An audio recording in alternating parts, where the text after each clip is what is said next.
Almost universally, ancient texts and spiritual traditions suggest that everything in our world is connected in ways perhaps that we're only beginning to understand. This field of energy, this subtle field of energy, is in fact described by Western scientists as a net or a web that creates what they call the underlying fabric of all creation. This field of energy has been here from the very beginning.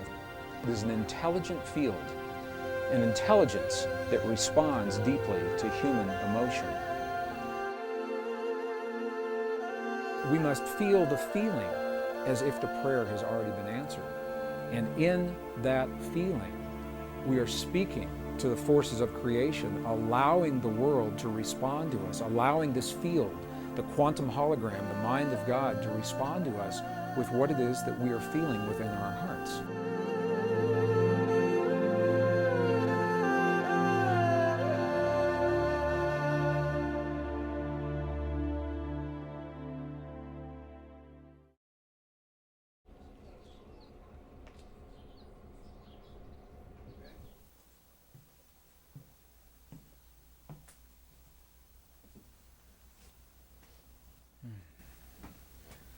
What would it mean if we discovered that each moment of our lives is part of a conversation, an ongoing dialogue with the universe around us? What if everything that happens in our lives, from the healing in our bodies to the peace of our world, to our marriages, our families, our romances, our divorces, all the things that we see as life in each moment of every day, what if they're a reflection of this intelligence, this field of energy that the ancients described in their language, and now that Western science is beginning to describe in the language that we recognize? Well, a growing body of scientific evidence suggests this is precisely the way that our world works. That the world, in essence, is nothing more and nothing less than a reflection of what we have become from within, our thoughts, feelings, emotions, our beliefs, our prayers. Princeton University physicist John Wheeler suggests precisely this concept in an interview recently. What he said was that we live in what he calls a participatory universe.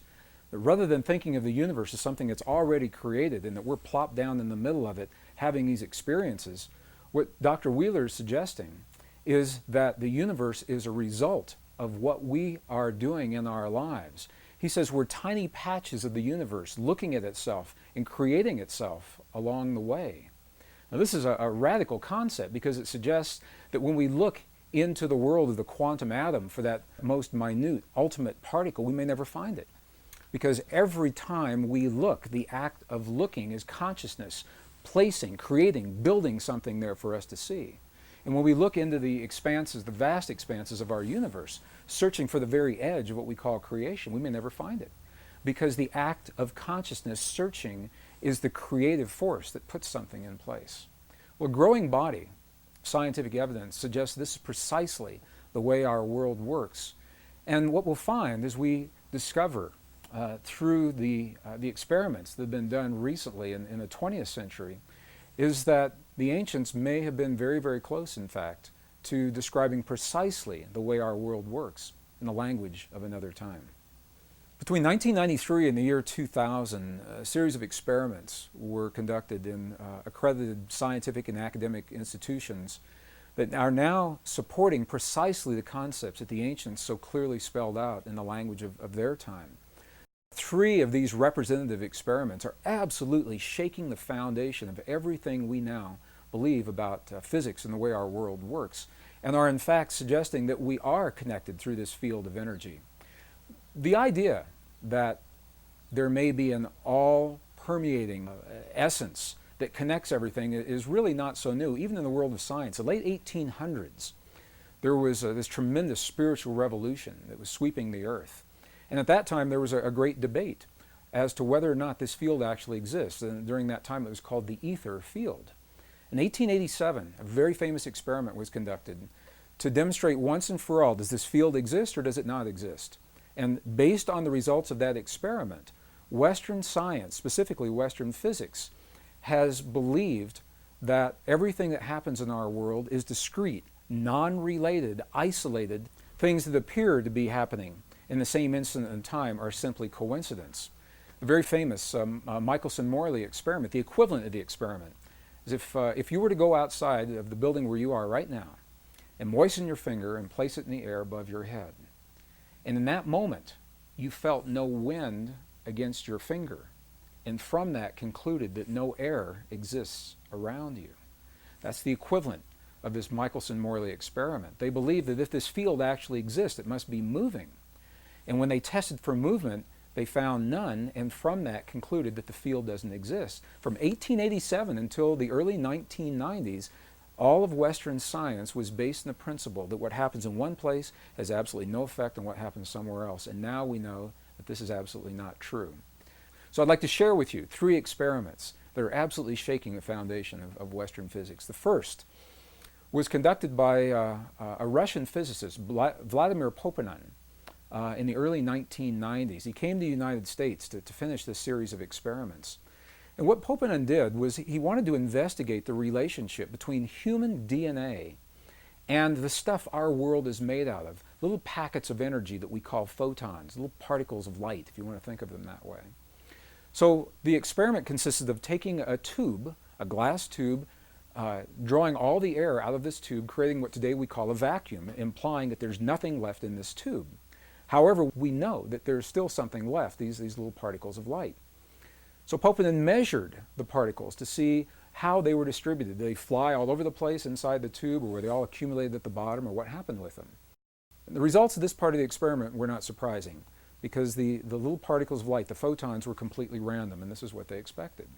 The next part of the experiment is where this gets really, really interesting, because they placed some human DNA into this tube. And the human DNA, when they remeasured the photons, the human DNA had caused the photons to form an alignment. The DNA was having a direct effect on the stuff our world is made of.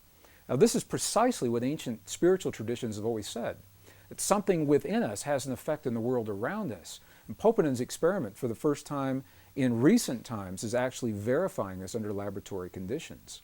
And the next piece of the experiment is even more interesting, because what they found was that when the DNA was removed from the tube, we would expect that they would all go back randomly distributed just the way they were before. And this is not what happened. What happened was, even though the DNA was no longer in the tube, the photons remained aligned as if the DNA were still there. And the question is, why? What is it that causes this effect? There's nothing in Western physics that accounts for why those photons should remain in the position that they were in when the DNA that caused them to become aligned is now removed from the tube. This experiment is called the phantom DNA experiment because the effects last whether the DNA is there or not. And what it tells us is, number one, is that DNA is communicating, human DNA is communicating with the stuff our world is made of, the packets of energy that underlie all of matter. It's communicating through a field that has previously been unrecognized. The scientists call it a new field. My sense is it's probably been there all along, and we simply didn't recognize it. So we'll call this a previously unrecognized form of energy. The second experiment is a fascinating experiment. It's a military experiment. And what they did, in essence, was they took some human DNA, some scrapings from the tissue of inside the mouth of a donor or volunteer, and they placed this DNA in a device that could measure its effects in one room of a building, while the donor that the DNA came from is in another room in the same building. So living DNA from one person, the DNA is in one place, the volunteer is in another place.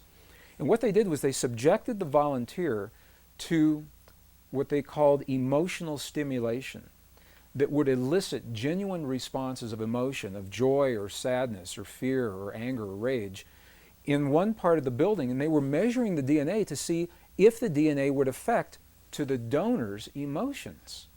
Now, why would it? In Western physics today, there's absolutely nothing that suggests that that DNA is still linked to the donor on the one hand. And on the other hand, as they conducted these experiments, what they found was just the opposite. What they found was that when the donor was having his emotional peaks and valleys in one room, the DNA was having its emotional peaks and valleys in another room at exactly the same time. And we hear about experiments like this, we think of an energy that's being transmitted from point A to point B. And if the energy comes from one place and has to get somewhere else, you would expect that there would be a lag time, a little bit of time between when the emotion is created and when the DNA is responding. That's not what happened. What happened in these experiments, and this is very, very key to where we're going as we begin talking about the power of prayer. What happened in these experiments is that the effects were simultaneous. They were instantaneous. The instant that the donor was having his emotion, the DNA was already affected as if there were no transition time between the two. Well, these experiments were first conducted within rooms that were separated by distances of maybe 50 feet. Later experiments, however, were conducted where the DNA and the donor were separated by hundreds of miles, hundreds of miles. I had the opportunity to meet the designer of one of these experiments, Dr. Cleve Baxter, and he shared with me one of the experiments that he had designed where the donor was in Los Angeles, but the DNA was in Phoenix, Arizona, almost 400 miles apart. And the effects were precisely the same. Whether they're in the same building or separated by 400 miles, the effect is instantaneous. This opens the door to all kinds of possibilities as to how that DNA remained linked to the donor. What it says to us, once again, is that we're communicating with DNA through our emotions, and that whether the DNA is within our bodies or we're separated by distances of hundreds of miles, the effect is the same. We call this a non-local energy. It means it's everywhere all the time because the energy doesn't have to travel from point A to point B. So the third experiment was conducted again in the early 1990s by the Institute of Heart Math, a pioneering research organization based in Northern California that are exploring the human heart is much more than simply as a pump that moves blood through our bodies. And although our hearts do precisely that, it may be the least of what our hearts do. They're discovering that our hearts are the strongest magnetic field in our bodies, and the electromagnetic field that is produced by our hearts has an effect that extends well beyond our bodies.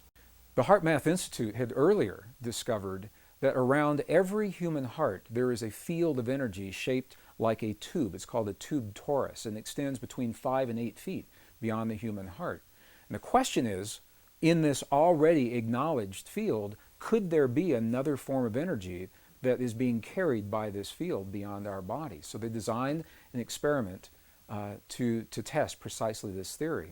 This is no surprise. They took some human DNA and they isolated the DNA and asked individuals that were trained to feel what are called coherent human emotions, very clear emotions of love, appreciation, compassion, or anger, rage, and hate, to have those feelings on demand. And as the people who were trained to have the feelings did so, they measured the way the DNA responded.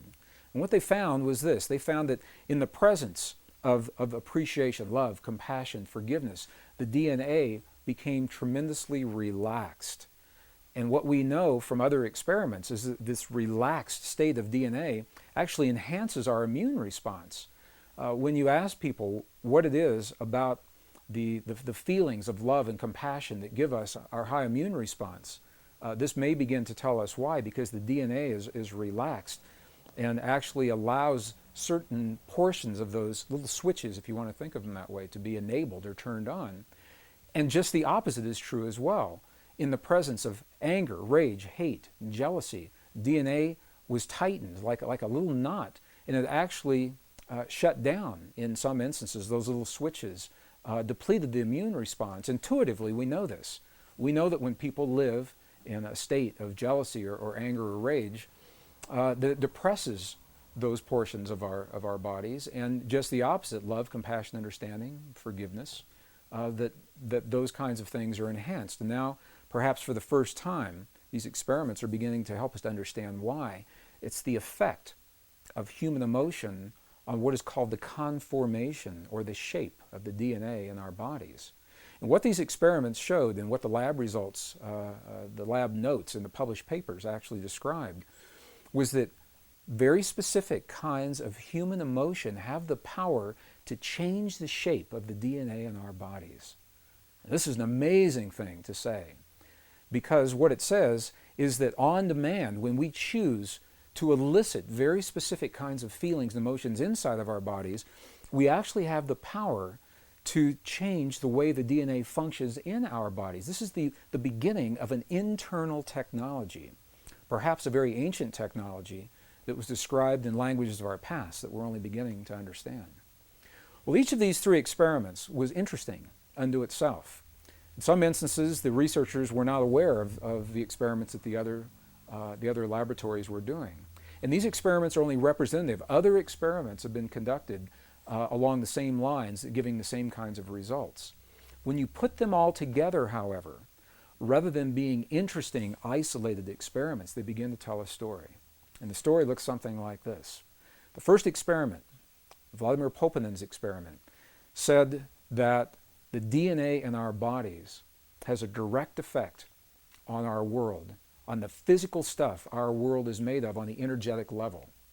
The last experiment shows that human emotion has the ability to change the DNA that's having an effect on the world around us. And the middle experiment, the one that was conducted by the United States Army, shows that whether we're in the same building or 400 miles apart, the effect is the same. We're not bound by space and time. And as a matter of fact, the results of the experiments are saying precisely this, that you and I have a power within our bodies that is not bound by the laws of physics the way we understand them today, that something within us linked directly to the emotion of our bodies, thoughts, feelings, our prayers, our beliefs, transcends the limits of time and space the way we begin to understand them today.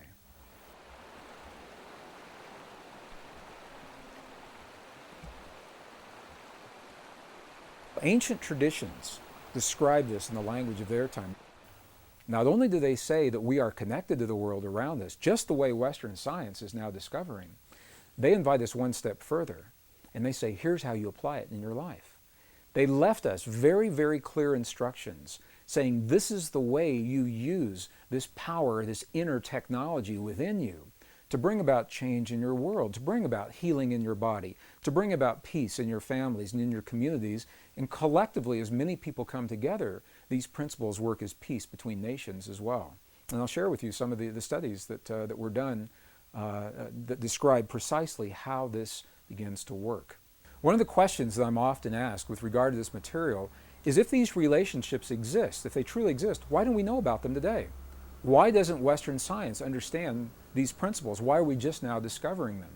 Well, the answer to that question begins in our understanding that the way we view our world today, our knowledge, is part of a lineage of wisdom that links us with our past.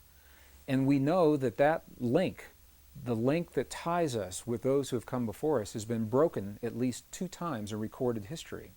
Twice in recorded history, something happened, an event occurred, and we lost information.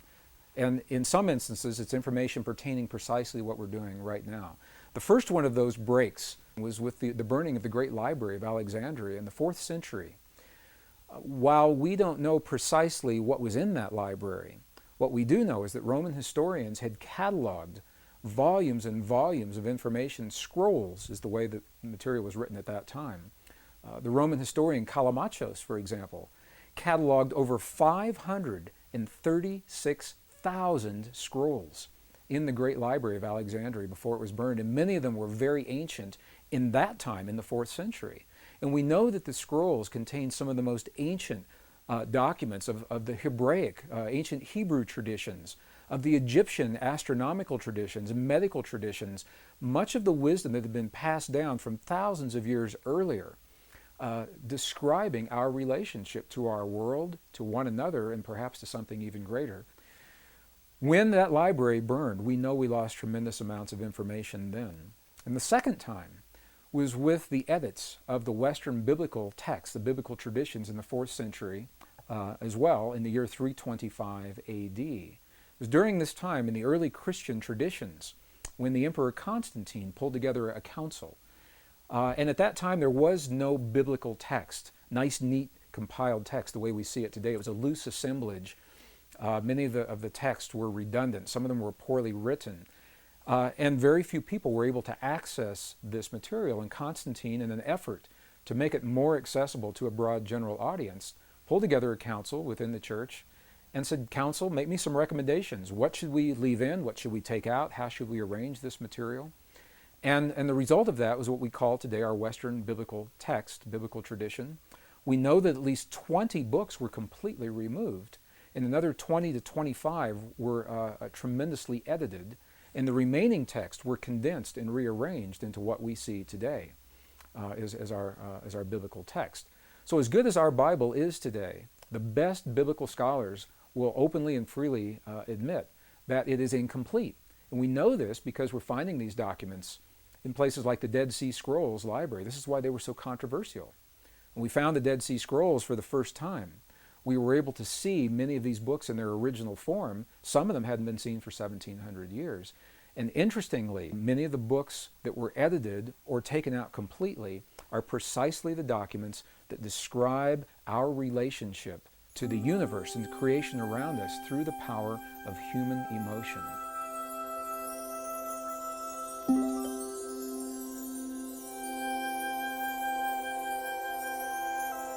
So now that science is beginning to tell us in its language, ancient spiritual traditions have shown us in their way, and in our own texts and documents, we're seeing references to precisely how these principles work. The question is, how do we apply them in our lives? How do we go about making use of this relationship between thoughts, feelings, and emotions inside of our bodies and what's happening in the world around us? Well, perhaps the best place to begin is by defining what a thought and a feeling and emotion really are. I've had this conversation with my mom many, many times. And Mom always says to me, she goes, I always thought feelings and emotions were the same thing. And while they're closely related, there is a difference.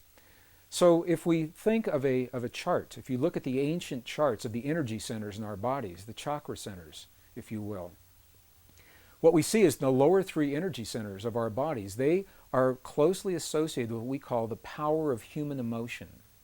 And the ancients said we're capable of only two primary emotions. They said we're capable of the emotion of love, and whatever we believe the opposite of love really is. Whether we think of that as fear or hate. And when you get really deep into the traditions, what we find is they are actually both polarities of the same force. So in those lower centers, the power of emotion, we have two primary experiences, love and whatever we believe the opposite of love really is. This is a power, it's a force that drives us forward in life, and it tears down the walls, knocks down the barriers that stand between us and the things that we hold dear in our lives. Emotion, however, is scattered. It has to be focused. You can think of it as a power. If you know people live strictly in their emotions, you know that sometimes their lives can be a little chaotic. Well, the emotions need to be focused, and this is where the power of thought or logic come in, and it's associated with the upper energy centers of the body. Thought is what gives focus or direction to the emotions. In other words, we have a thought about something. We have a thought about a cloudy day outside. And that thought, into that thought, we fuel the power of the emotion, either our love of that rainy day or our fear of what that rainy day may bring to us. And by doing so, when we marry the power of emotion with the direction of the thought, by virtue of that, we create a feeling. So feeling, by definition, is the union of emotion and the thought. And the one energy center, interestingly enough, that is not accounted for in all of the other systems, that remains unused in these ancient systems, is the heart center, and this is the one that is dedicated to the power of feeling. We feel in our hearts. So the feeling that we have in our hearts is the language that speaks to the field that Western science is now beginning to understand through their experiments. It's the power of human feeling that is the language that opens the door to the possibilities of what we create in our world. Well, scientists today, as they think about this field, it is so new, the idea is so new, that they've yet to agree even on a single term. Some scientists call this the quantum hologram. Some call it nature's mind. Dr. Ed Mitchell, former Apollo astronaut, calls this nature's mind. Scientists like Stephen Hawking call it the mind of God. As varied as the names appear to be, they're all speaking about essentially the same field, and they describe this field as a web or a net that underlies the fabric that links everything together. And it is this fabric, this web, this net, is what we speak to with the feelings in our bodies, with the feelings in our hearts. Ancient traditions not only recognized this relationship, they invite us one step further, and they left precise instructions in terms of how we apply this in our lives.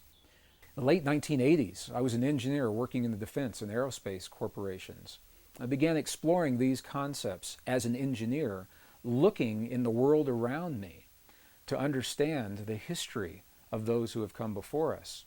And it is that thinking that led me into the journeys of some of the most amazing places in the world, from the temples in Egypt, the Andes Mountains in Bolivia and Peru, into India and Nepal, the highlands of central China and Tibet, all through the American desert Southwest, searching for information and clues that would help us to understand how we relate to the world and how we can use this power of feeling, this power that speaks the language, the world around us.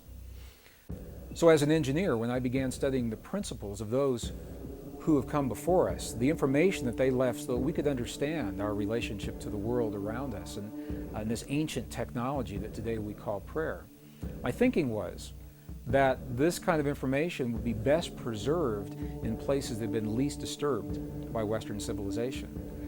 And this thinking led me into a journey, first time in 1998, into the highlands of central China, into Tibet, where we had the opportunity to explore 12 monasteries and 2 nunneries, speaking through the translators to those who actually live these principles in their lives. This is the value of going to a place like Tibet, a living culture.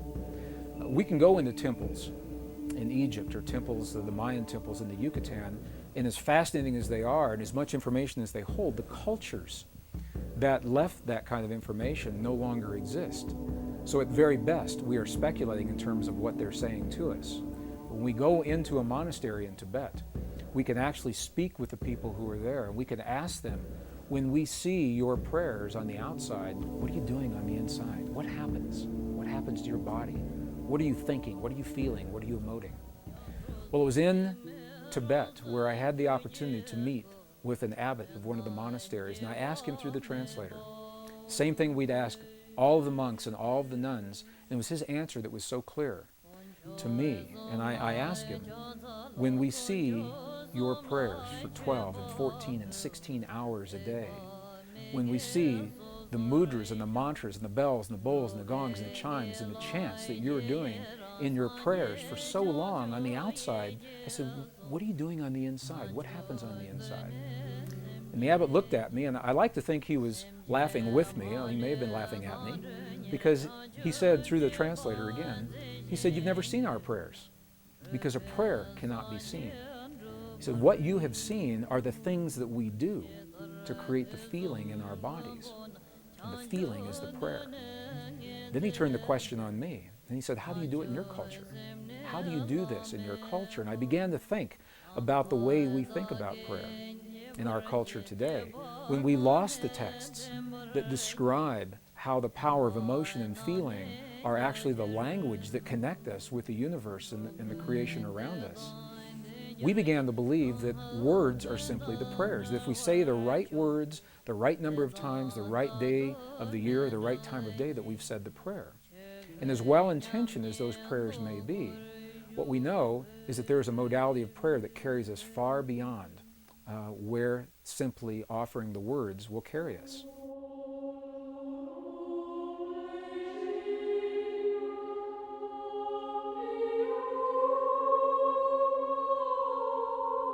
Western prayer researchers today identify 4 modalities of prayer. They say when we pray in the West, we use one or some combination of these 4 modes of prayer. The first is an informal prayer that's called a colloquial prayer. I had a friend of mine that lived in the Bay Area in San Francisco that would say this informal prayer coming home from work every Friday on the interstate. Dear God, if you let me get to the Conoco station before my tank runs out of gas, I'll never let my tank get this low again. And that is an informal prayer to God. The second mode of prayer is what is called a petitionary prayer, where we petition the powers to be. We petition the angels, or we petition God. Amen. Dear God, I claim the right to heal and be healed now in all past, present, future manifestations. That would be a petitionary kind of prayer. The third mode of prayer is a ritualistic prayer. Now I lay me down to sleep. God is great. God is good. And the fourth mode of prayer is a prayer that has no words. It's simply a meditative prayer where we become aware of a presence around us and in the silence. And there's some dispute as to whether or not this is even a mode of prayer or not. But this is the way Western prayer researchers typically think of prayer in our world today. And as good as those modes are, and as well as they describe the way we pray, there's always been another mode, a fifth mode, that is not described in these modalities. And this is precisely what the abbot in Tibet was describing to us. He was describing a mode of prayer that's based in feeling. And he said, we must feel the feeling as if the prayer has already been answered. And in that feeling, we are speaking to the forces of creation, allowing the world to respond to us, allowing this field, the quantum hologram, the mind of God, to respond to us with what it is that we are feeling within our hearts. So, rather than praying and feeling powerless in a given situation, dear God, please let there be peace in the world, this mode of prayer invites us to feel as if we are participating in that peace, just as John Wheeler suggested, that we are part of all that we see. And as we feel the peace in our world or the healing in the bodies of our loved ones, we are actually empowering the field to mirror that back to us in a way that will bring those changes about in our lives and in our world. Well, this is precisely what the abbot was saying to us in the monastery in Tibet.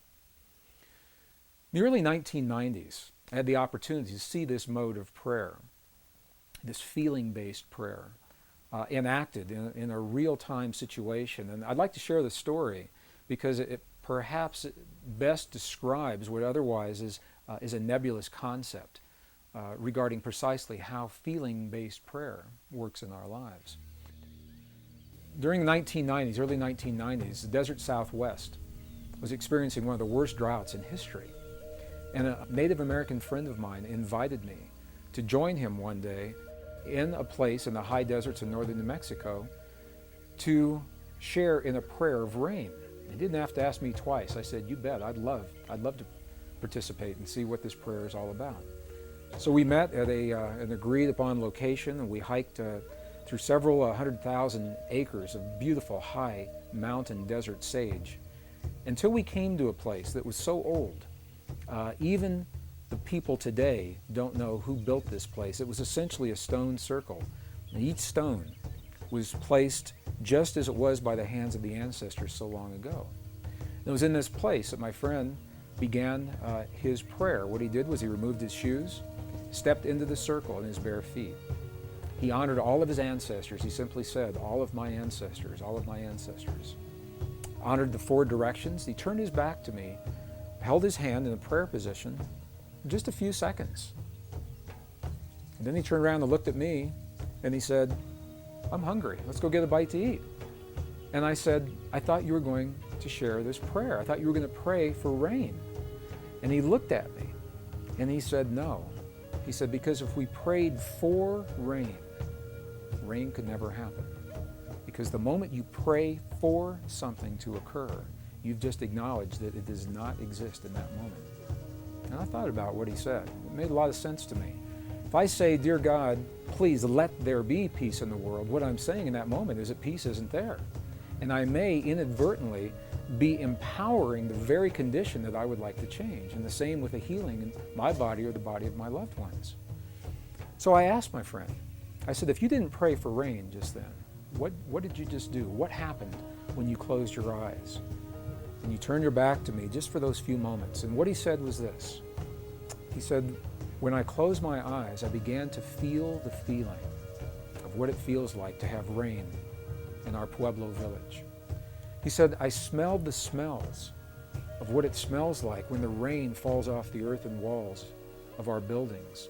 And I felt the feeling of what it feels like with my naked feet in the mud. There's so much mud because there's been so much rain. And he said, in that way, I opened the door to the possibility to bring rain into our world. Well, I think about this mode of prayer a lot. Later that afternoon, something amazing happened. I was watching the weather maps, and the drought that had happened for so long suddenly changed. We saw the high pressure system move across Utah and then dip down from Colorado into northern New Mexico and make a little U-turn and come right back up. We had rain that night, and we had rain all the next day. It rained and rained, and I called my friend. And I asked him, I said, there's so much rain, the valleys are flooding, the roads are flooding. What in the world is going on? And he was quiet just for a moment, and he said, that's the part of the prayer. He said, I never quite figured out. So I have no way of scientifically validating that my friend's prayer had anything to do with that rain. But the correlations are so high. We see it happen so many times, we know there is an effect. 1972, 24 United States cities were used to conduct an experiment where people were trained to feel the feeling of peace in a very specific manner, and they were strategically placed in these cities. Each city had populations over 10,000 people. And these were documented in some of the very well-known TM studies that were done back in the early 70s. And what happened was, during the time that the people were feeling the feelings of peace in the community around them, beyond the buildings where they were having their experience, the communities experienced statistically measurable reductions in crime, violent crimes against people, traffic accidents declined. In some cities like Chicago, where the stock exchanges, the stock market soared while peace was in place. And when they stopped their prayers, all those statistics reversed. And they did this time and time again to such a degree that the effect could be measured, and it was applied in an even greater experiment that was documented in the Journal of Conflict Resolution, 1988. And this was the experiment. It was called the International Peace Project in the Middle East. And what happened during the Israeli-Lebanese War in the early 1980s, as a result of these earlier studies, people who were trained to feel the feelings of peace were positioned throughout the war-torn areas in Israel and Lebanon. And during the time, what the researchers called the window, the prayer window, when they were feeling, people that were trained to feel the feelings of peace in their hearts, when they were feeling those feelings, terrorist activities dropped to zero. Crimes against people declined. Emergency hospital room visits declined. And they tried doing these experiments different times of day, different days of the week, to make sure it wasn't an effect of weeks or weekends or holidays, or different times of the month to make sure it wasn't an effect of lunar cycles affecting people. And when the studies were complete, what they found, although we may not know precisely why this effect happens the way it happens, we know the correlations are so high that when a certain number of people begin to feel the feeling of peace or healing in their bodies in one place, the effect carries into the community beyond the place where these people are. And it is so precise that we now know, the statisticians were able to determine precisely the number of people that are required to kickstart, to jumpstart this kind of an effect.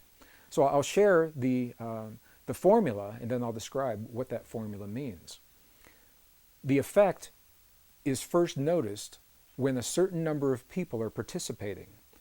And that number, the minimum number, is the square root of 1% of a given population. So what does that mean? If you have a city of 1 million people, for example, you take 1% of 1 million on your little calculator, and then you take the square root of whatever that 1% was, and that number tells you how many people are necessary, the threshold number to begin the effect. Obviously, the more people that participate, the greater the effect. For a city of 1 million people, that number is only about 100. In a world of 6 billion people, the square root of 1% of the given population is only about 8,000 people. 8,000 people, according to these studies, are the number of people, that's all that's required, to feel the feelings of peace in their hearts in a given moment in time, simultaneously, to kickstart, to jumpstart that consciousness linked through the field, as we know the field exists today, before that peace is felt in the world around us.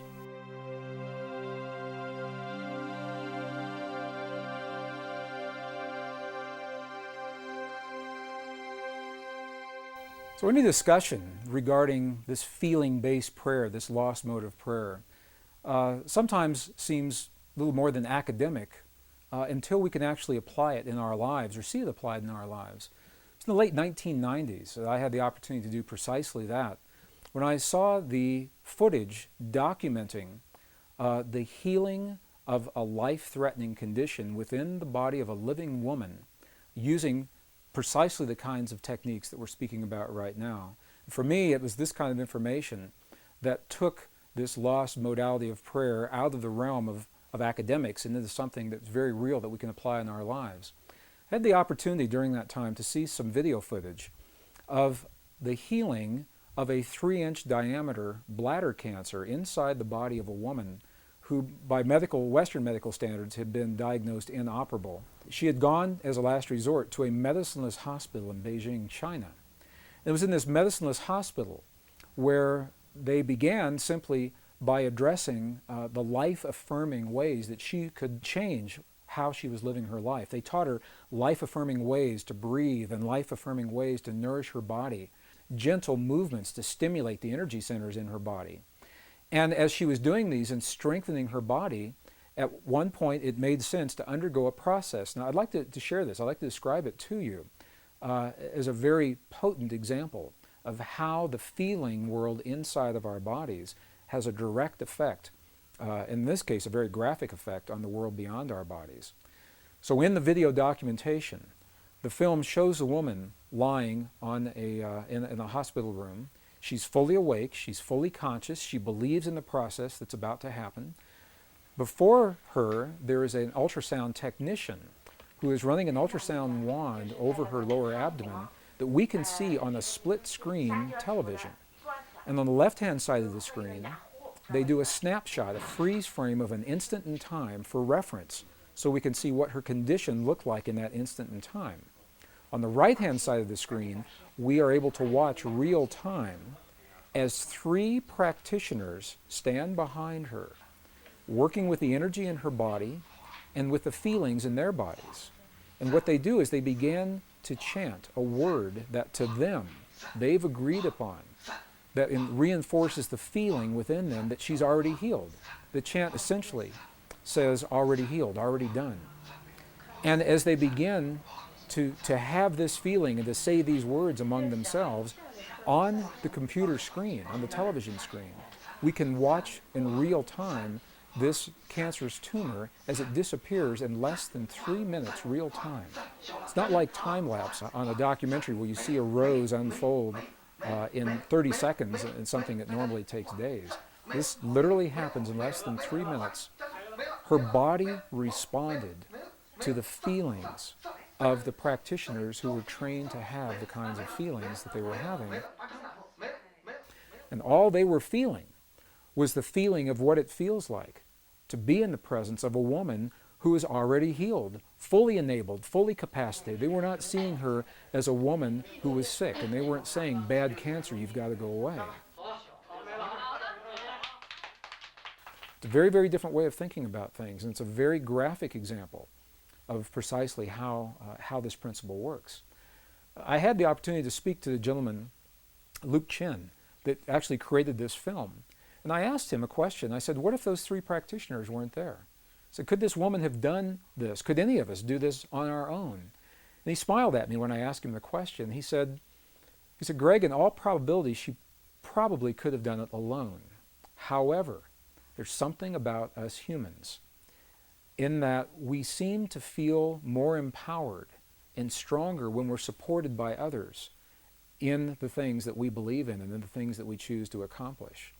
So while she probably could have had this feeling and done it herself, having these 3 practitioners work with her was the threshold that it took for her body to respond. All they were doing was having the feeling as if she were already healed, and in less than 3 minutes her body responded. What Western physics now is beginning to tell us is that the same energy, the same field that led to the healing in this woman's body also leads to peace between nations. It's the same thing, different scale, same principle. And I've been involved in experiments where hundreds of thousands of people joined together through the World Wide Web. We were coordinated on the internet at a given hour of time, a window of time, when we were trained to feel the feelings of peace in our bodies during that time. And when we did that, statistically, what happened in events around the world, there were wartime events.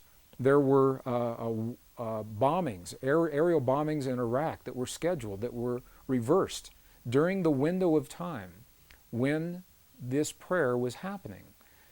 Crimes against people declined. Emergency hospital room visits declined. There was a computer research project at Princeton University that was able to document the field of consciousness on a global level while these prayers were going on, and they saw a little glitch, a glyph on the screen indicating that consciousness was responding to hundreds of thousands of people feeling the feeling of peace in the moment that it was occurring. And what this tells us is that the field we're working with is a measurable field. You can pick it up with equipment. It could be measured on the computer screen. This was part of the research project at Princeton University that was called the Global Consciousness Project. So the field is real. It's out there. And it responds to us in ways now that we're only beginning to understand. Even more recently, the research has been done by the scientist Masaru Emoto regarding the relationship between human emotion, human feeling, and water drops is showing this relationship even more poignantly.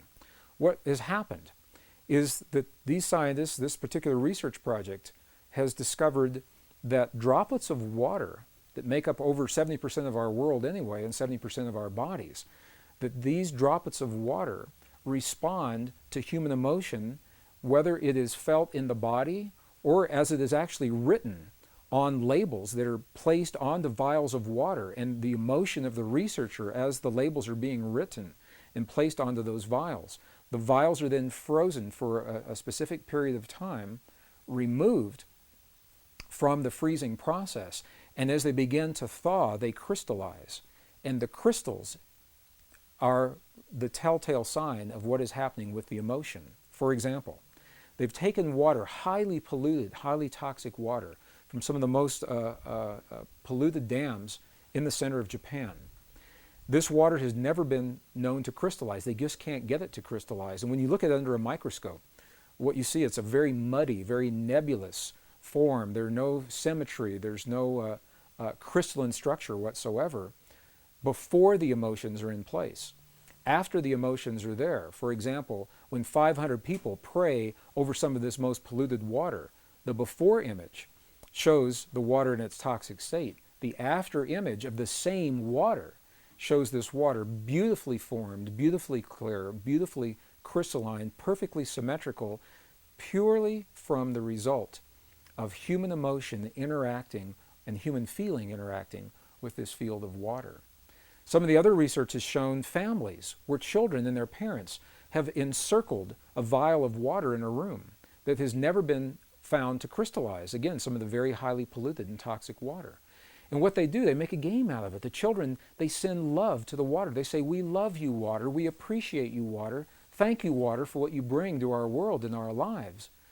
And in that innocence, they are eliciting these genuine states of emotion. And as the research continues, it is precisely these vials of water that have received this kind of energy from the children and their families, feelings that the ancients called prayer, that the water begins to crystallize into beautiful, symmetrical, very clear forms, showing once again that there's a direct effect between what we feel in our bodies and what's happening in the world beyond our bodies. And it's a beautiful, beautiful, very poignant example of how each of us has an opportunity to participate, not to control and manipulate, but rather participate in the events of our world, the events of our lives, our families, our communities, and our bodies through the field that links all in creation.